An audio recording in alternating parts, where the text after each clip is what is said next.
قرآن میں ایک سورت ہے جسے قرآن کا دل کہا جاتا ہے۔ آخر کیوں؟ کیا ہے اس میں ایسا خاص؟ چلیں آج سورہ یاسین کی گہرائی میں اترتے ہیں اور دیکھتے ہیں کہ اسے یہ مقام کیوں دیا گیا ہے۔ اچھا، تو اس سورت کو بہتر سمجھنے کے لیے ہم اسے 4 بڑے حصوں میں دیکھیں گے۔ ہر حصہ ایک الگ پہلو پر روشنی ڈالے گا، الہی پیغام سے شروع ہو کر کائنات کی نشانیوں تک۔ تو سب سے پہلے بات کرتے ہیں اس سورت کی بنیاد کی، یعنی الہی پیغام کی۔ یہ حصہ ہمیں بتاتا ہے کہ یہ وحی کیوں نازل ہوئی اور اس کا اصل مقصد کیا تھا۔ سورت کا آغاز ہی ایک بڑی قسم سے ہوتا ہے۔ یہ کوئی عام بات نہیں ہے، یہ ایک ایسی پکی یقین دہانی ہے جو قرآن کی حکمت اور نبی صلی اللہ علیہ وسلم کی رسالت پر مہر لگا دیتی ہے۔ مقصد یہ ہے کہ سننے والے کے دل میں ذرا بھی شک نہ رہے۔ اور یہاں ایک بہت ہی گہری تصویر کھینچی گئی ہے۔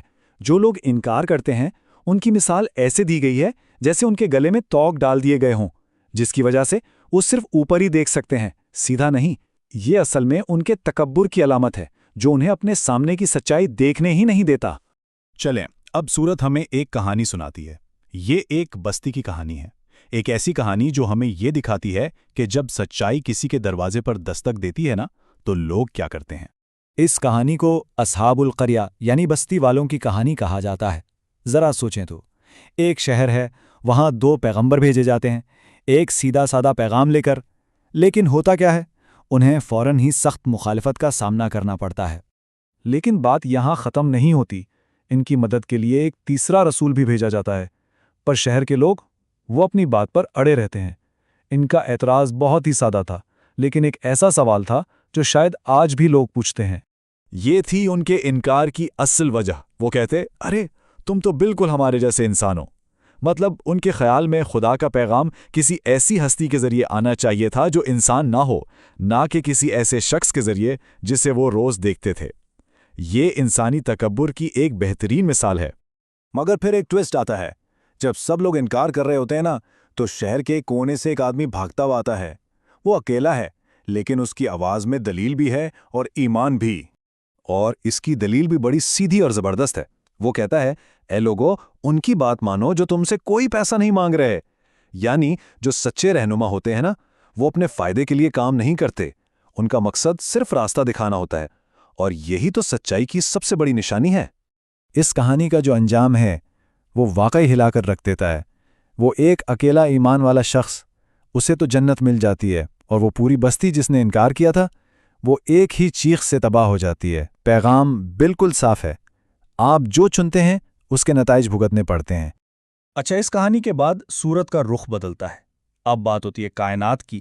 ہمیں دعوت دی جا رہی ہے کہ ذرا اپنے ارد گرد کی دنیا پر نظر دوڑائیں اور اس میں خدا کی قدرت کے ثبوت دیکھیں۔ ذرا سوچیں اس بارے میں۔ سوکھی بے جان زمین بارش کے چند قطروں سے ہری بھری ہو جاتی ہے۔ رات اور دن ایک پرفیکٹ ترتیب سے آتے جاتے ہیں۔ سورج اور چاند دونوں اپنے اپنے مدار میں تیر رہے ہیں۔ کیا یہ سب کچھ ایسے ہی اتفاق سے ہو سکتا ہے؟ نہیں، یہ تو ایک عظیم کاریگر کی نشانیاں ہیں۔ تو قدرت کی یہ ساری نشانیاں دیکھنے کے بعد سورت ہمیں ایک بہت منطقی سوال کی طرف لے کر آتی ہے۔ سوال یہ ہے کہ اگر یہاں اس دنیا میں زندگی بن سکتی ہے تو موت کے بعد دوبارہ زندگی کیوں نہیں بن سکتی؟ اور یہ وہی سوال ہے جو شک کرنے والے ہمیشہ سے پوچھتے آئے ہیں۔ بھائی، جب ہڈیاں گل سڑ جائیں گی تو انہیں دوبارہ کون زندہ کرے گا؟ یہ ایک ایسا سوال ہے جو صرف مادی چیزوں پر یقین رکھنے والے کرتے ہیں، اور قرآن اس کا جواب بہت ہی زبردست انداز میں دیتا ہے۔ جواب بہت سادہ اور منطقی ہے۔ ارے بھائی، جس نے پہلی بار تمہیں تب بنایا جب تم کچھ بھی نہیں تھے، کیا اس کے لیے تمہیں دوبارہ بنانا کوئی مشکل کام ہے؟ بالکل اسی طرح جیسے وہ ہرے بھرے درخت سے آگ نکال دیتا ہے، وہ موت سے بھی زندگی نکال سکتا ہے۔ اس کے بعد سورت ہمیں قیامت کے دن کا ایک منظر دکھاتی ہے۔ سب کچھ ایک ہی آواز، ایک سور پھونکنے سے شروع ہوگا، پھر سب کے سب اپنی قبروں سے نکل کر کھڑے ہو جائیں گے، اور آخر میں سب کو حساب کتاب کے لیے اکٹھا کیا جائے گا۔ وہاں کوئی بچ کر نہیں جا سکتا۔ اور اس دن صرف 2 ہی راستے ہوں گے۔ ایک طرف جنتی لوگ ہوں گے جو آرام سے پھل کھا رہے ہوں گے اور ہر طرف سے انہیں سلام یعنی سلامتی کی آوازیں آ رہی ہوں گی، اور دوسری طرف ہوں گے مجرم جن کے اپنے ہاتھ پاؤں ان کے خلاف گواہی دیں گے اور انہیں اس جہنم کا سامنا کرنا پڑے گا جس کا ان سے وعدہ کیا گیا تھا۔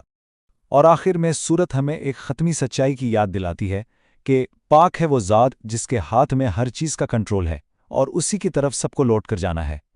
یہ ایک زبردست یاد دہانی ہے کہ ہمارا سفر اسی سے شروع ہوا تھا اور اسی پر ختم ہونا ہے۔ تو پھر سوال یہ پیدا ہوتا ہے کہ اس واپسی کے سفر کے لیے ہماری تیاری کیسی ہے؟